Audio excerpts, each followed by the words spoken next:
Hey, Key. Emma Ruth Anderson.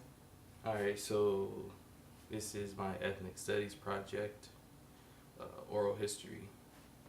So, Miss Anderson, where were you born? In Monroe, Louisiana. How was that growing up in Monroe? Well, it was a quiet place, and it was not too much racial stuff, but it was good. We had a good bringing up in our area. It wasn't too much white on black killing or whatever, as they said that that a lot of places there was a lot of racist things. They did things where we certain places that we couldn't go, and we would be run out of the stores. If we like one of the stores we went to as a teenager, we would go in Montgomery Wards, and they had a colored and white fountain, and one of the fountains and the white fountain was turned up where it had good cold water. The the colored fountain was turned down real low, and we decided that we wanted to drink out of the white fountain. And this white lady seen us drinking out of that fountain, and she told us to get our black asses out of there. Ran us out the store, and we after we got through drinking our water, we left out the store. Not saying that she ran us out. We got drank our water first because it was hot, and that was the only place that had cold water. And it was a not only was the white being like they said racist, but we had black owners, black business owners that had business, and they still catered to the white more than they did the black. And where it was one place that it was a barbecue place, and when you went in there, they had this air conditioned cold, cold, cold on the white side, and on the black side they had it where it had fans blowing, but and they had nice tablecloths and flowers on the table and everything, but we still catered to that place because they had good food there. And the high schools, we never played the black school. We only had one black high school in the city limits, and they had other white schools, but we couldn't go to those schools.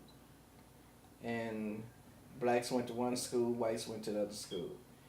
And another experience that I had was my mom was a maid, and I went to work with her one day, and the maids had to sit in the back, Sit in the back where? in the back of the car when the person that they was working for would come pick them up.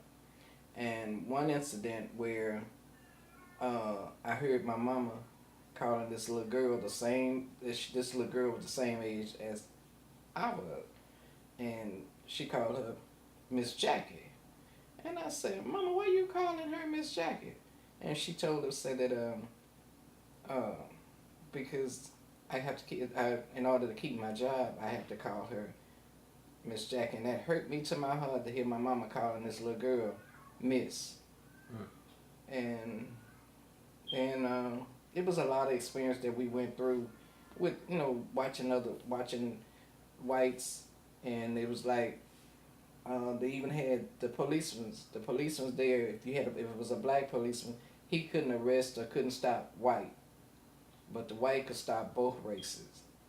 And it was we had a lot of stuff that was going on, but we really didn't experience it one on one per se until later years. And then at the schools we only had black, and in my senior year we finally got a white teacher at our school. And then from then on, that it wasn't no white kids going to our school. We only had the black. Okay, so how was your transition from? Well, first of all, let's go with when did you come out to Los Angeles? We moved here in 1982. We? Who was we? Okay, my husband, two kids. We moved out here in 1982. How was that transition from old Monroe, Louisiana, to the big city?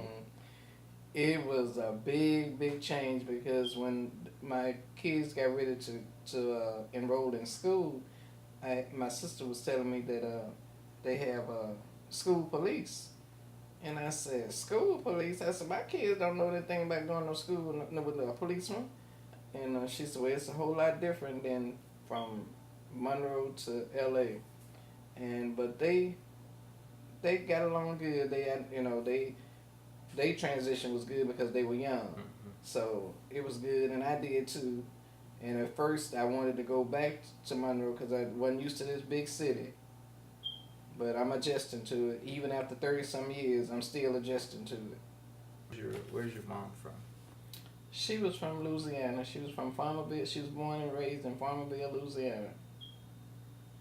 And she was a very religious person, very nice, would feed everybody in the neighborhood. Hardworking, and just a good person all around. And your dad? My dad was all the way different. He believed in churches like Jim Jones. You know, he was he was the type of person that in the morning time he would get up and sit on the floor and do like Buddha, he'd meditate and stuff like that. So he wasn't around long because he passed when I was 7 years old.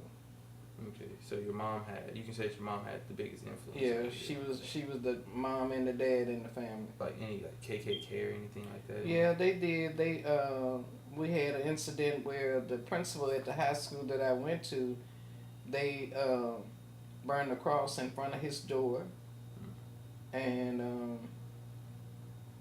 they burned crosses in front of the high school that I went to.